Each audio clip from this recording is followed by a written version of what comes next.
Se você pegar um KNCR, um HGR, o HGCR, o VGIR, fundos voltados a CDI, ou fundos bem estáveis, os grandes fundos, só subiram a renda mensal. Todo mês vai pagar um pouquinho ali na conta.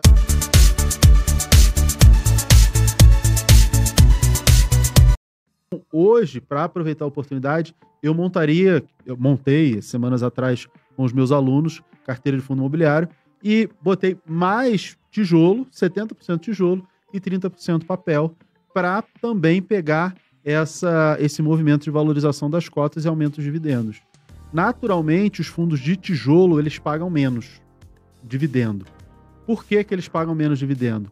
Porque o ativo que ele tem, o prédio que ele tem lá dentro, ele tende a se valorizar também com o aumento da inflação, porque quando sobe a inflação, sobe o preço do tijolo, do cimento, então aumenta o custo de construção.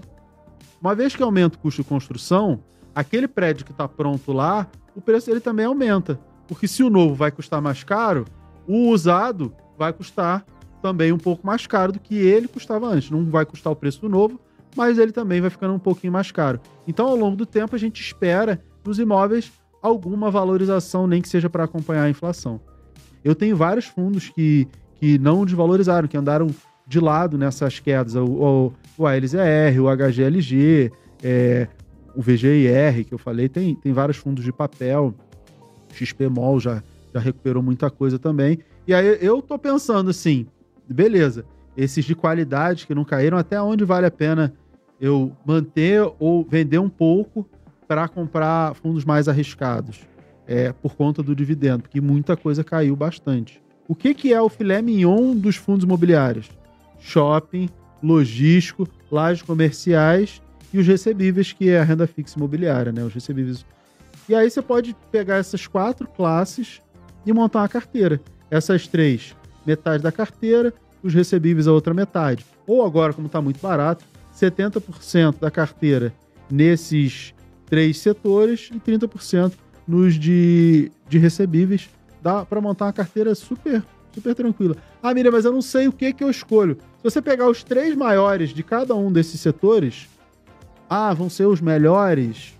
Provavelmente vão ser os mais estáveis.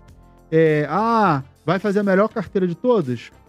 Não sei, mas não vai ser ruim, não vai ser uma carteira ruim. Se você pegar os maiores, você vai ficar ali entre as maiores gestoras, aqueles que têm menos risco e tende a ter uma carteira bem equilibrada. Não precisa fazer nenhuma mágica, nada de outro mundo, não.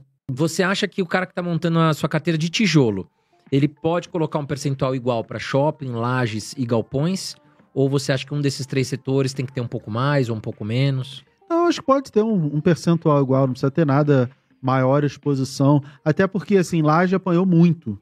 Então a gente tem muita oportunidade. Mas você não sabe se vai ser mês que vem que eles vão se recuperar ou se vai ser ano que vem que eles vão se recuperar. Então, se expor a determinada classe é complicado se você não tem certeza que aquilo ali vai andar. Para quem está começando, o ideal é equalizar para você não ter uma exposição muito grande a determinado setor que você não consegue controlar muito bem. Vamos montar uma carteirinha aqui com os ativos preferidos do Mira?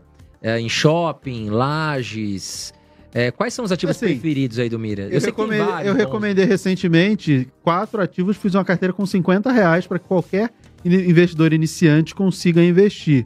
E aí a gente botou 4 ativos, na verdade no meu canal foram 5, mas no YouTube da Me Poupe foram 4. BTCI, VGIR e VIUR e o GALG, que é logístico, renda urbana e 2 de papel. Para quem está começando, gasta, acho que com R$40, R$45, você consegue montar uma carteira com 4 fundos imobiliários, metade papel, metade tijolo, tem ali um equilíbrio. São os meus fundos preferidos? Não. O BTCI, que era o antigo FXC11, eu tenho, sei lá, 5, 6, 7 anos, eu não lembro, porque ele é um fundo antigo, eu tenho há bastante tempo. O VGIR, eu recomendei, sei lá, 1 ano e meio, 2 anos atrás, eu tenho ele desde essa época. O GALG e o VIUR eu não tenho, mas vou comprar agora, depois da recomendação. Vou esperar o tempo regulamentar, né? Como eu sou analista, eu posso recomendar ativos de renda, ativos de bolsa de valores E só que eu tenho que esperar uma semana depois da recomendação para poder fazer as aquisições. Quais os ativos que eu mais gosto? Assim, tem vários ativos que eu gosto. Se eu falar de shopping, eu gosto do XP Malls, porque eles têm shopping aqui em São Paulo, tem muita coisa. XPML. O XPML 11. Eu gosto do VISC, também tem bastante diversificação pelo Brasil. Gosto dos outros também, do MAL, do HSML, do HGBS, mas principalmente o VISC e o XP Malls. Só que tem uma outra coisa, né? Que é importante ser dita.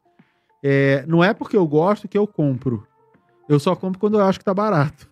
Então, isso faz uma certa diferença. Falando de logístico, para mim, um dos melhores fundos da Bolsa é o HGLG. Eu tenho também o ALZR, só que o ALZR não é bem logístico, né? Ele tem um pouco de cada, ele é um pouco urbano, tem um pouco de logística, tem um pouco de cada coisa. E são fundos bem mais estáveis. De lajes corporativas, assim, e aí pega um pouco de logístico, laje corporativa, o KNRI é sempre uma referência na indústria. Hoje ele é um pouquinho mais logístico, acho que 55% logístico e 45% lajes corporativas, também é um fundo bem resiliente. Papel, o HGCR, ele é um dos fundos mais resilientes, assim como o KNCR. O HGCR, ele é metade CDI, metade PCA. Ele fica sempre ali, oscilando entre metade para um lado, metade para o outro, e por isso ele consegue sempre buscar um equilíbrio interessante para a carteira. E o KNCR, ele é voltado, acho que ele é 99% CDI, ou quase 100% CDI. Então ele acompanha o movimento do CDI. E esses fundos que acompanham o movimento do CDI, eles têm esse efeito interessante de que, se a Selic sobe, eles sobem para acompanhar, que eles vão acabar pagando mais, então é natural que eles subam também. Mas quando a Selic cai, eles não caem muito. Normalmente eles ou andam de lado ou até valorizam um pouquinho. Por quê? Porque é aquele efeito que eu falei. O pessoal migra da renda fixa para a renda variável e acaba comprando esses que são estáveis e acaba não deixando o preço da cota cair, mesmo que você tenha ali um dividendo um pouquinho menor nesses. Então, assim, tem vários fundos de papel, de tijolo que eu gosto, mas basicamente os fundos que eu mais gosto são aqueles mais conservadores. Agora, professor, você costuma girar muito a sua carteira, ou seja... Não. Ou você compra e segura para longo prazo os seus ativos de... Vamos falar fundos imobiliários. Para fundos imobiliários, eu giro um pouco a minha carteira, mesmo porque os ciclos econômicos de taxa de juros, eles levam meses e anos, né? Então você não precisa ficar girando sempre. Eu acabo modificando um pouco o perfil da minha carteira, mais pelos aportes do que pelo trade em si, a venda e recompra e reposicionamento. Eu costumo fazer algum reposicionamento maior quando a gente está nesses movimentos de virada. A taxa Selic agora está para cair. Eu estou reduzindo alguma exposição para pegar mais exposição em tijolo. Mas não é algo assim, caramba, vou vender metade da minha carteira. Não, vou vender um pedaço só para pegar e também vou aportar. Então eu vou direcionar mais minha carteira para tijolo, bastante pelo aporte e um pouco por vendas, mas nada tão significativo. Por que eu não faço tanto giro na carteira de fundos imobiliários? Para mim, fundo imobiliário é algo mais estável. Não é para ficar tradando o tempo todo. Para isso, eu tenho o mercado de ações, eu tenho o mercado de opções, que eu adoro operar opções, que é basicamente trade, né? Opções é proteção e trade. E aí eu vou pro game, eu vou lá tradar de fato, é o que eu faço, é o que eu gosto de fazer. Tá? Então eu não preciso ter todo esse risco na carteira de fundos imobiliários, já que eu me exponho e crio esse risco com ações, com opções, com outros tipos, com criptomoedas, com outros ativos mais arriscados.